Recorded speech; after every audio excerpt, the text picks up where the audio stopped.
Most people who keep waking up to pee at night assume the same thing.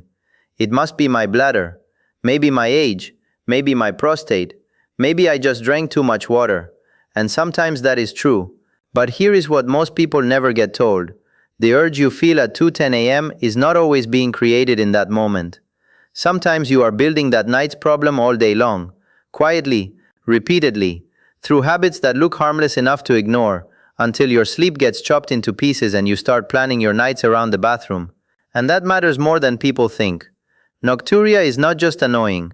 It is associated with falls, fractures, depressed mood, and cognitive consequences, especially in older adults. That is why modern guidance treats it like a real quality of life issue, not a minor inconvenience. So if you keep waking up at night to pee, I want to walk you through 3 daily habits that quietly make the problem worse. Not 3 diseases, not 3 diagnoses, 3 habits. Because sometimes the bladder is not failing. Sometimes it is being poked, overstimulated, overfilled, or irritated by the exact routine people repeat every day without realizing what it is doing.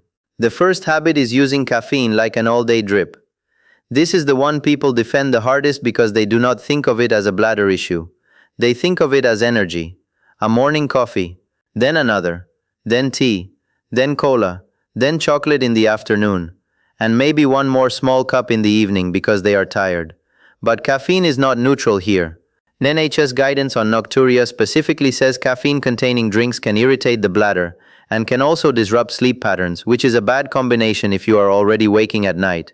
Other bladder guidance also treats caffeine as a bladder stimulant people should reduce, especially later in the day.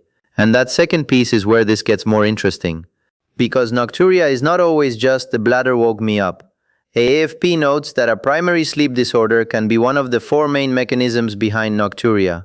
In other words, if caffeine is making your sleep lighter and more fragmented, you may surface into wakefulness more easily. And once you are awake, the bladder sensation becomes much harder to ignore. That means caffeine can hit the problem from 2 sides at once: bladder irritation and worse sleep continuity. So the habit is not just coffee.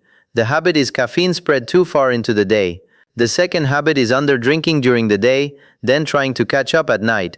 This one surprises people, because they assume the fix for nighttime urination is to just drink less.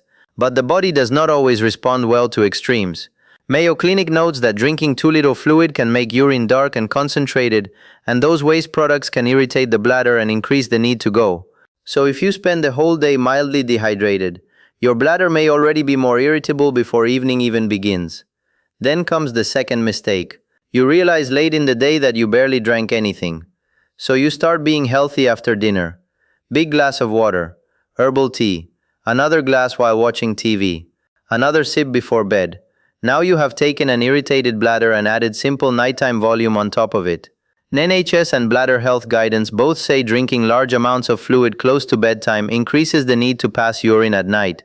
And advice commonly suggests having the last drink at least about 2 hours before bed rather than shifting most intake into the evening. That is the habit I want you to notice.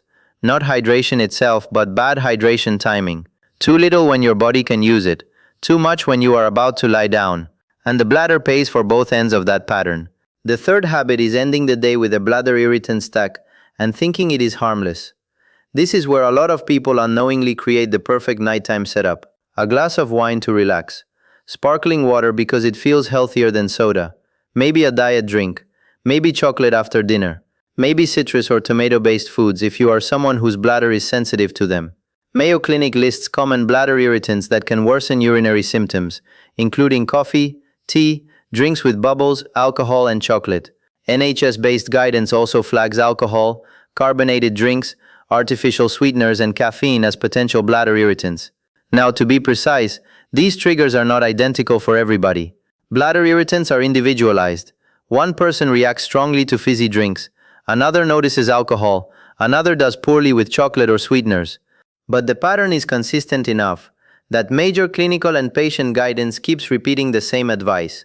If your bladder is acting up, these are some of the first things worth reducing and testing. And this is why people get confused. They say, I didn't drink much water at night, but they did drink wine. They did have fizzy water. They did have cola with dinner. They did have chocolate late. They did have an evening routine full of things that can irritate the bladder. even when the total liquid volume does not look dramatic. That is not just a fluid issue. That is a bladder irritant issue. Now here is where all three habits connect. Caffeine keeps the bladder more stimulated and the sleeper more fragile. Poor fluid timing creates concentrated urine by day and excess volume by night. Evening irritants like alcohol and fizzy drinks make the bladder less tolerant right when you are trying to sleep. Different habit, same result. You wake, you get up, you sleep lighter the rest of the night, and then the next night becomes easier to disrupt too. That is why nocturia can quietly turn into a loop instead of a symptom. And I want to say this part clearly. If you are waking repeatedly at night to urinate, habits may be part of the story, but they are not always the whole story. AAFP guidance says, nocturia can reflect sleep disorders, reduced bladder storage, incomplete emptying, or increased nighttime urine production. Other guidance also warns that diabetes, sleep apnea, swollen legs, certain medicines, prostate problems, overactive bladder, and kidney or heart issues can all be relevant. So here is the practical reset. First, stop treating caffeine like it disappears just because the cup is small. Second, stop swinging between daytime underdrinking and evening catch-up. Third, look hard at what your evenings actually contain. Alcohol, fizzy drinks, sweeteners, chocolate, cola, tea, healthy sparkling beverages, because your bladder does not care how clean the packaging looks. And if you want the simplest experiment, make it this. Move more of your fluids earlier in the day. Cut evening caffeine hard. Reduce alcohol and bubbly drinks at night. Give it a week or two and track the pattern. Because sometimes the question is not, why is my bladder betraying me? Sometimes the better question is, what am I doing every day that keeps provoking it? That is the nocturia story most people miss. Not because it is hidden, because it is ordinary. And ordinary habits are the hardest ones to suspect. If you want, main ab is a title par or zyada aggressive viral style version be like detahun. Same science base ke sath, lekin our stronger hooks or open loops ke sath,